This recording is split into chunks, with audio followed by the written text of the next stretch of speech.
I'm your host. Each week, we sit down with an artist, person in one way or another involved with the arts in Marion and Grant County, talk about who they are, what they're doing, what they would like to be doing, and maybe more importantly, what the community is doing to support the arts and how artists can be more at home in the community of Marion and Grant County.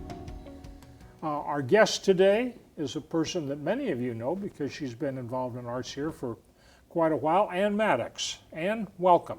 Thank you. Now, a very short conversation with you, and we figure out very quickly that you are not from Grant County originally. No. Or certainly it's Eastern Grant County. Right. Talk about your background, how you got to the United States and to Marion and Grant County. Okay, well, it was kind of a roundabout journey. I hadn't planned to be here, but I didn't plan much of my life. I got married and went on a contract teaching in Nigeria. Supposed to be there 3 years, but they had a coup, so we were offered a job in the Bahamas, and that sounded like a better option. So we went there, and it was just so beautiful. I decided I just had to start painting on the side of my teaching, and eventually stopped teaching altogether when I was offered a contract at a local gallery. And I had a very successful career there for 2 or 3 years, and then I started working on cataloging the wildflowers of the Bahamas because there was no book that I could find. I was looking for a botanist who may be looking for an artist. That didn't happen, so I decided to just go ahead and start painting, and hopefully a botanist would help me identify, and that's what happened. And then I needed a publisher, and since there are no publishers in the Bahamas, I ended up in Florida and got there just in time for the collapse of the economy and the housing bubble, and then the next year was the collapse of the publishing industry. Okay. So anyway, then I met somebody who settled down married, and that was in Florida. Well, he was from Tennessee, so when he got a job back in Tennessee, we relocated just outside of Nashville, and I continued my painting and teaching, doing more botanical work, and then I had a business partner up here who I'd met in Florida. It was Pamela Schlechte, and this was after 18 years of marriage, and things weren't going too well, so I relocated up here. And so that was in 2009. So you've been So here then I've been here 11 years. Mm-hmm. Okay. Describe what it is that you do. You paint, you do some jewelry, you do some craft kinds of things. How do you describe your own work? Well, I do not like to be tied down to one thing, and I know galleries like to sort of have a handle on their artist so that when people look at that, they can automatically say, oh, that is so-and-so's piece of work. I prefer to try different things, and so I have quite a range of artwork that I have the botanicals, which by nature have to be very close to nature, so they're traditional painting, drawing. No room for interpretation there. Not in my botanicals. In other, if I was doing a floral painting, that's a different thing. But I've also tried to help loosen up my style, so I got into more things that were more experimenting with the painting medium, and watercolor is very fluid, so there's so many different things you can do with it that I started sort of just branching out and exploring and doing some things that were a little bit more abstract. How do you try to market yourself?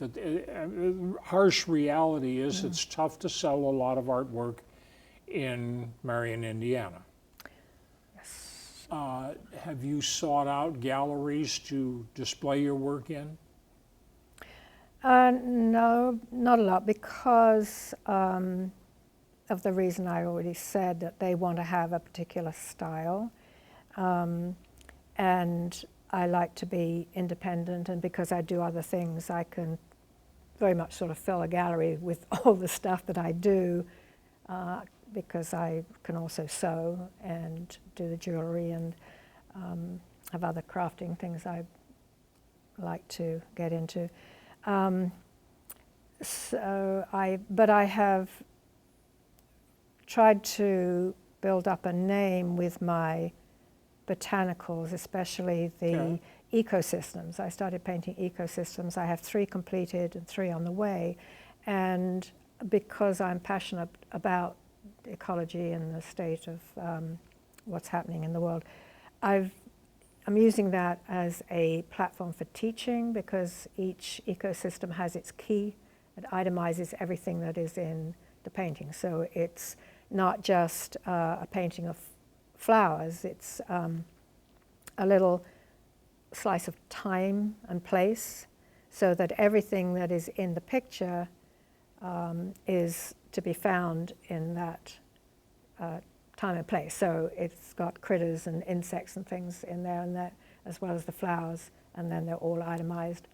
And I got an award from the Muncie Audubon group for education through the arts. Now, is there a market in 2020 for botanicals for publication in textbooks, journals, that kind of thing?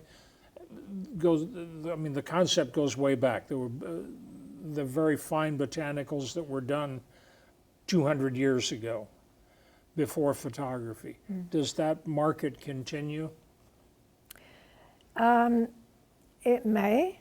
I have not explored it very much. I think once the old way of communicating with publishers and what have you all disappeared, and we've now gone into the digital age, I am very bad at using the internet for communications. I'm not a techie. I'm not a techie. Okay. But I would certainly, if there were, and you're told that people aren't buying books, that you need to. So it's, as I say, I've not explored it. When you have a day with no other commitments and you want to do something creative, what will you pick to do? Well, right now, I want to finish the last 3 ecosystem paintings. So then I've got a set of 6, and it's easier to have a show with 6 paintings than less, and all I have right now is the 3. So then I want to be able to book shows with those, and then use that or those as a segue into the educational field, and however that might pan out. You've been a part of the community for 11 years. Talk a little bit about what you found when you came to Grant County in the way of an arts community that was receptive and welcoming. Well, I joined the Grant County Association, Art Association, for a while, and they're very welcoming. I think I have no problem with finding places to show, and we've, with my business partner Pamela and the creative community, we did a lot of events where we would invite artists to come and show, and then we partnered with Main Street Marion to do the pop-up galleries that were in different locations and different stores. So there's never a shortage of places to put paintings. The support in terms of people purchasing the paintings is not so great, but I've found that they'll purchase smaller items. So I have my artwork printed on cards, prints, T-shirts and coffee mugs, and I can take those to shows, and so that I'll always have something that will sell if they're not going to buy an expensive painting. You've been involved in the Fusion Arts Alliance since the listening sessions going back, what, a year and a half, 2 years ago. Talk about how that is evolving. We've had a few social events,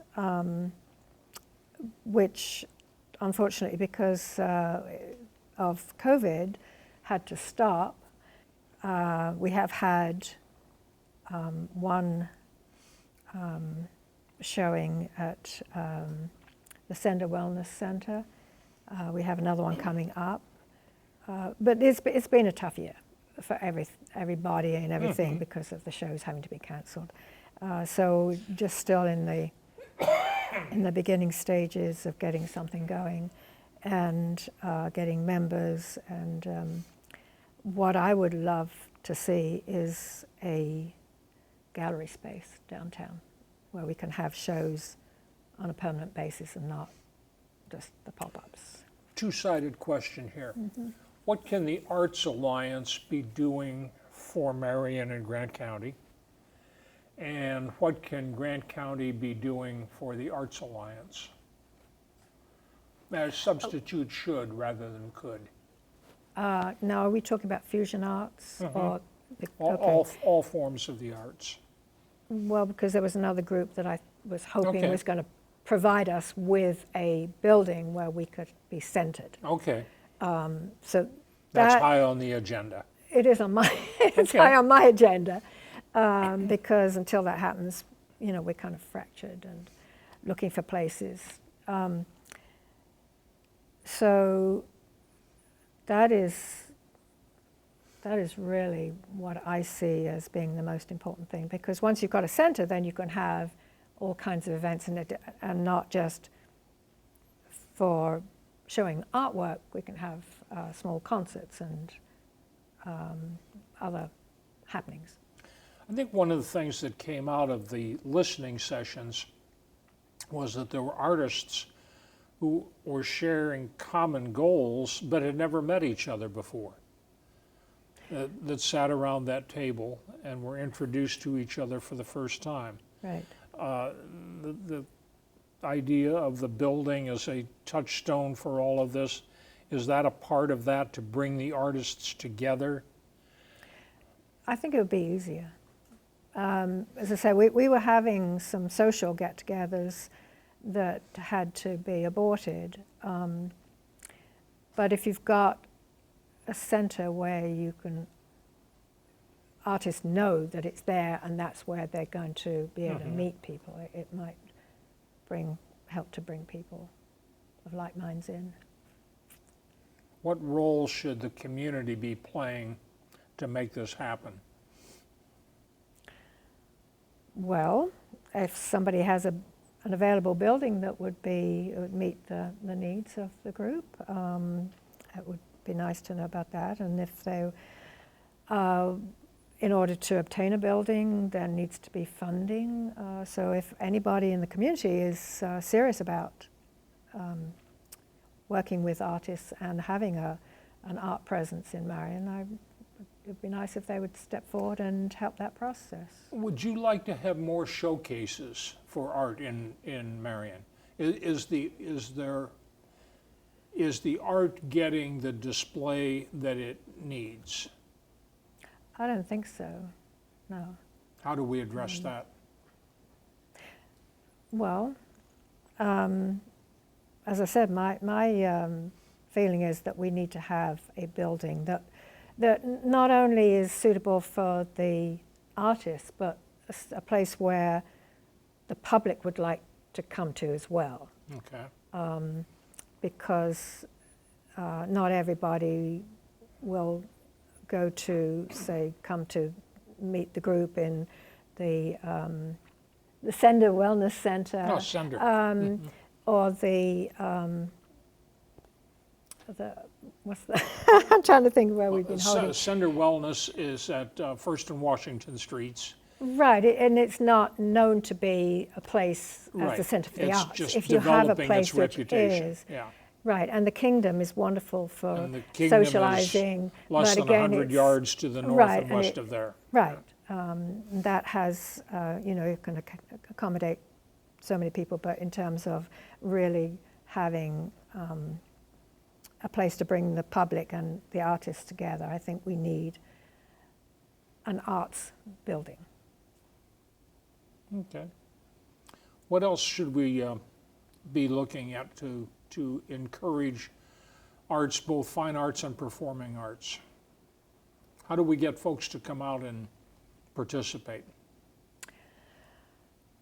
Well, I think that there's a problem with communications on a lot of this. You hear about something after the fact, and then you say, well, I didn't hear about it. And they say, well, it was on Facebook, or it was here, or it was there. And I really don't know, since there are so many different ways of communicating, it seems that maybe, if it's one place, you assume that everybody sees that. I really don't. I would love to know what that answer is. That's where we get into the techie thing a little bit too with Well, if you don't, social media. Some people take the paper and they'll say it was in the paper. Those who don't take the paper, they'll say, well, I